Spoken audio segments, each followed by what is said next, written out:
Hull, the Golden Jet, one of hockey's most iconic legends. But as a young player, an unmotivated Brett Hull was not considered to be a pro prospect, let alone someone who could approach his father's prodigious legacy. But he'd eventually become the NHL's premier goal scorer and would ultimately record an incredible 86 goals in a single season. By the time he was finished his Hall of Fame career, he had scored 844 NHL goals, won 2 Stanley Cups, and had eclipsed his father's NHL scoring records. Let's take a close look at the career of Brett Hull. How did this self-described lazy, pudgy, and unwanted kid join his father in the pantheon of the greatest players in NHL history? Born on August 9, 1964 in Belleville, Ontario, Brett Hull was one of 5 children of Chicago Blackhawks great Bobby Hull and professional figure skater Joanne McKay. He was also the nephew of another Blackhawks legend, Dennis Hull. Brett would be the first to say that he was a lazy player right from the beginning of his hockey playing days. He really had no interest in skating, so he played goalie instead. But he eventually started playing defense and began practicing the only thing he enjoyed doing, shooting pucks. In 1972, when Bobby Hull signed a legendary $1 million contract with the Winnipeg Jets to kickstart the World Hockey Association, he moved his family from Chicago to Winnipeg. So from the age of 8 to 14, Brett Hull played minor hockey in Manitoba. Brett spent many days skating with the Winnipeg Jets after practice and became particularly close to Bobby's line mates, Anders Hedberg and Ulf Nilsson. His dad gave him little instruction, except to closely observe and learn from the dynamic Swedish duo. Brett's hockey days in Winnipeg were highlighted by winning the Quebec International Pee Wee Hockey Tournament in 1977, a tournament that featured future hockey legends such as Mario Lemieux, Patrick Waugh, Steve Yzerman, and Pat LaFontaine. In a huge upset, the Manitoba team won the tournament, with Brett scoring the series-winning goal. Although these were fun times for Brett, and the Winnipeg Jets were dominating the WHA, there was turmoil at home. Eventually, Bobby and Joanne would divorce, and in 1979, Brett moved to Vancouver with his mother and new husband along with 2 youngest siblings. Brett would have little contact with his father over the next decade. By the time he was 17, Brett became a self-described pudgy, fun-loving, and music-crazed bum who had basically quit hockey. The son of a legend was now unwanted as a hockey prospect, and he lacked the desire to become one. Despite his last name, Brett was all but forgotten in hockey circles. For instance, in Canada, after midget hockey, players can be drafted by a junior team, Tier 1 or Tier 2. Hull went unclaimed by both. He was first eligible for the NHL entry draft in 1982, but he was still playing in the juvenile league and he was passed over without any interest. At his mother's urging, Brett joined the Penticton Knights of the Tier 2 British Columbia Junior Hockey League in 1982-83, where he scored 48 goals in 50 games, and he began to enjoy the game again. Still, he was ignored at the 1983 NHL entry draft as teams remained unconvinced of his commitment to hockey. But NHL teams finally took notice of Hull following the 83-84 season, in which he scored 105 goals in 56 games and broke the league's scoring record with 188 points.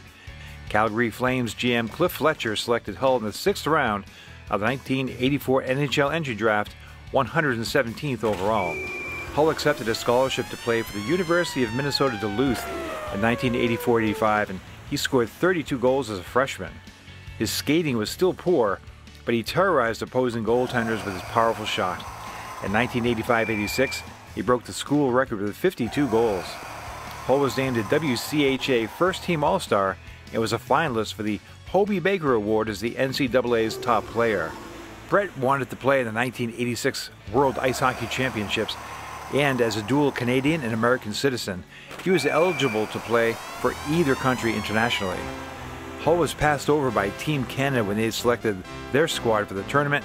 However, Team USA invited him to join their team. Hull accepted and led the team in scoring with 7 goals and 11 points. He would play for Team USA for the rest of his career.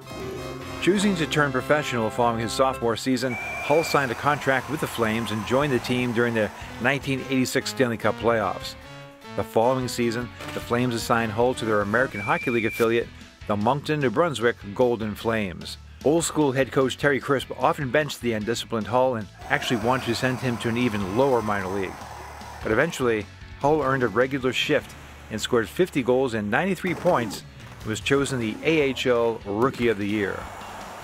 But Hull's climb to stardom was briefly stalled when he was cut from Team USA for the 1987 Canada Cup in place of Chris Nyland.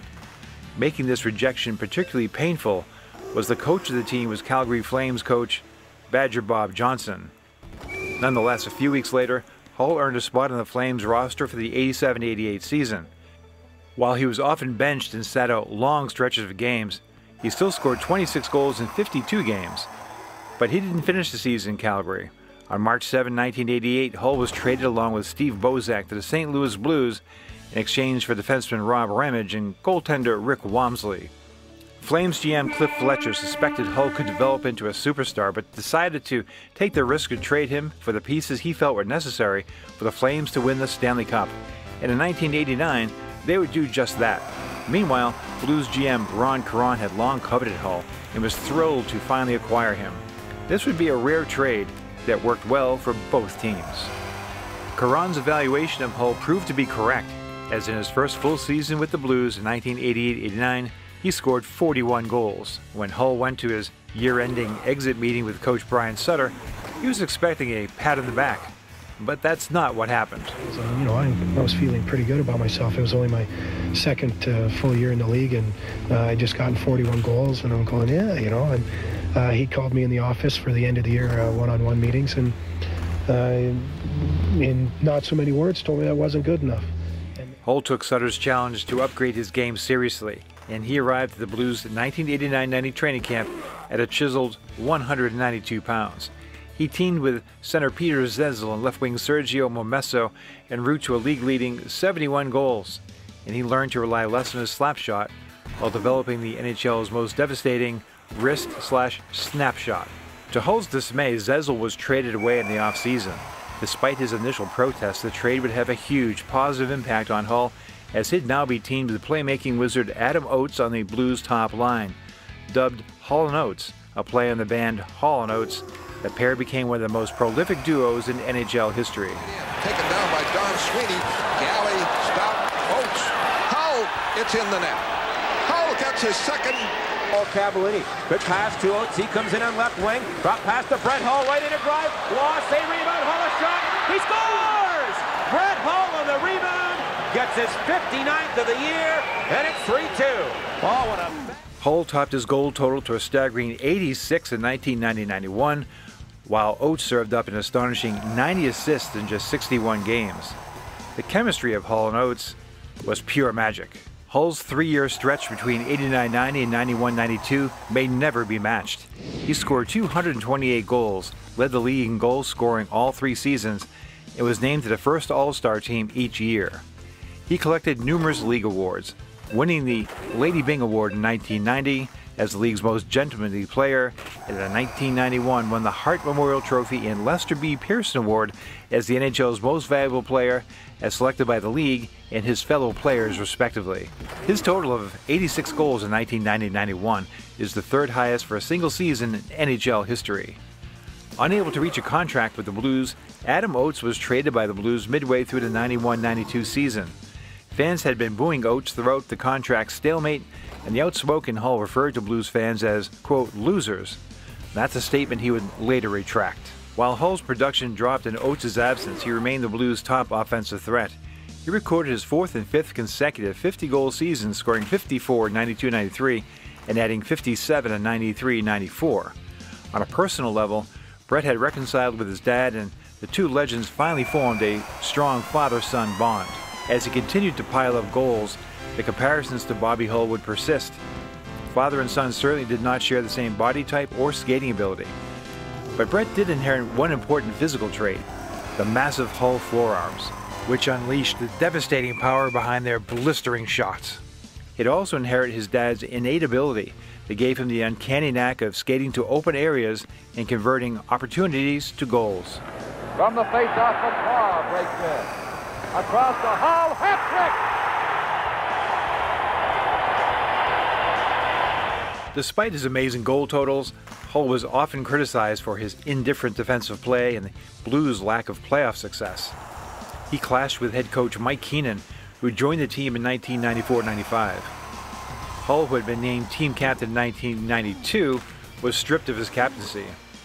There was hope for improvement during the 95-96 season when the Blues acquired Wayne Gretzky to be Brett's center, but Gretzky would play just 18 games with the team and Keenan did not re-sign him for the 1996-97 season. Viator offers free cancellation, which is useful when you're... Hull led Team USA to a first-place finish in the 1996 World Cup of Hockey with 7 goals in 7 games. Canadian fans turned on Hull in the semifinal against Russia as fans in Ottawa loudly booed Hull and chanted "traitor" towards him. Team USA gave me an opportunity that I'll never forget, so I'm not going to be disloyal to them. And so I said I am committed to Team USA no matter what. Every time I got the puck, they'd boo me. Brett Hull on right wing, and he's hearing the boos. And I look at Doug Waite and I'm like, has it gotten to this? The Russians are more popular than us? And we just said, let's just give it to them. Hull shoots, he scores! Brett Hull makes it 4-1, Team USA. By early 1996, Hull and Keenan were blasting each other in the media. Forced to choose between player and coach, the Blues fired Keenan on December 19, 1996. After 43 and 42 goal seasons in 95-96 and 96-97, Hull scored 27 goals in 97-98. He became an unrestricted free agent following the season after rejecting a 3-year, $15 million offer from the Blues because the team refused to include a no-trade clause. He left St. Louis, signing a 3-year, $17 million contract with the Dallas Stars on July 2, 1998. It was with the Stars that Hull scored his most memorable and controversial career goal. The Stars reached the 1999 Stanley Cup Finals against the Buffalo Sabres. The 6th game of the series went to overtime, tied 1-1, while Dallas held a 3-2 series lead. At 14:51 of the third overtime period, Hull collected a rebound in front of the Buffalo net and put the puck past goaltender Dominik Hasek to win the game and the Stanley Cup for Dallas. The Sabres immediately protested the goal, as NHL rules at the time stated the player could not score a goal if any part of his body was within the goal crease. Replays showed that Hull's skate was within the crease when he scored. However, the NHL ruled that he had possession of the puck prior to entering the crease, making the goal legal. So, what's your opinion? Should Hull's goal have counted? Let us know in the comments section below. The Stars chose not to exercise their option on Hull's contract for the 2001 and 2 NHL season, making him a free agent. Although he received superior financial offers from the Montreal Canadiens and New York Rangers, Brett chose to sign a 2-year, $9 million contract with the Detroit Red Wings to pursue a second Stanley Cup championship. He joined an already star-studded team that earlier that same offseason had acquired goaltender Dominik Hasek and left wing Luc Robitaille. Hull subsequently scored 30 goals that season as the Red Wings earned the President's Trophy as the NHL's top regular season team. Hull played in a line with Boyd Devereaux and rookie Pavel Datsyuk, a combination which Hull referred to as, quote, 2 kids and a goat. Hull would then score a league-leading 10 goals in the 2002 Stanley Cup playoffs as the Red Wings defeated the Vancouver Canucks, St. Louis Blues, and the Colorado Avalanche en route to their 4th final appearance in 8 years. Hull scored key goals in Detroit's Game 3 and 4 victories against the Carolina Hurricanes in the finals as the Wings won the Stanley Cup. That right side, pass comes through the middle. Score! Brett Hull got the pass and put it in off the goalpost. He had all the net to shoot at, and it's 1-0 Detroit. That's Brett Hull's 100th playoff goal. Hull had 2 more strong seasons in Detroit before signing a free agent contract with the Phoenix Coyotes in 2004. After the lockout year of 2004 and 5, Hull returned to the ice wearing his father's jersey number 9. However, after playing just 5 games and recording just 1 assist, Hull felt he was no longer able to play effectively at the NHL level, and he retired. In honor of his achievements with the Blues, the franchise retired his jersey number 16 in 2006. In 2010, the team unveiled a statue of him in front of their arena.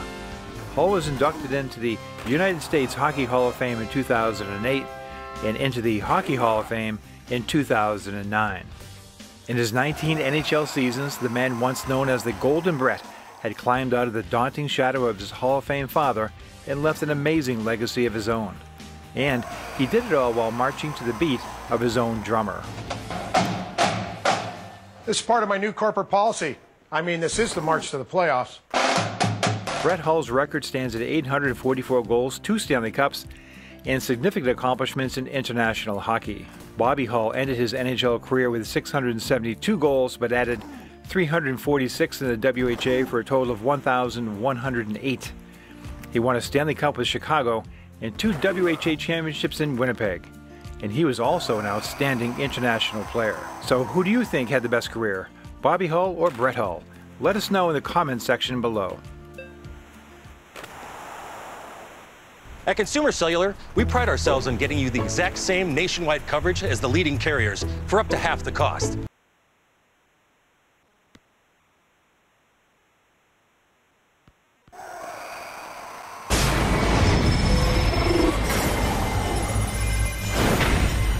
Pavel Datsyuk. Datsyuk in on goal, and he does it again! Oh my goodness gracious. Oh my God.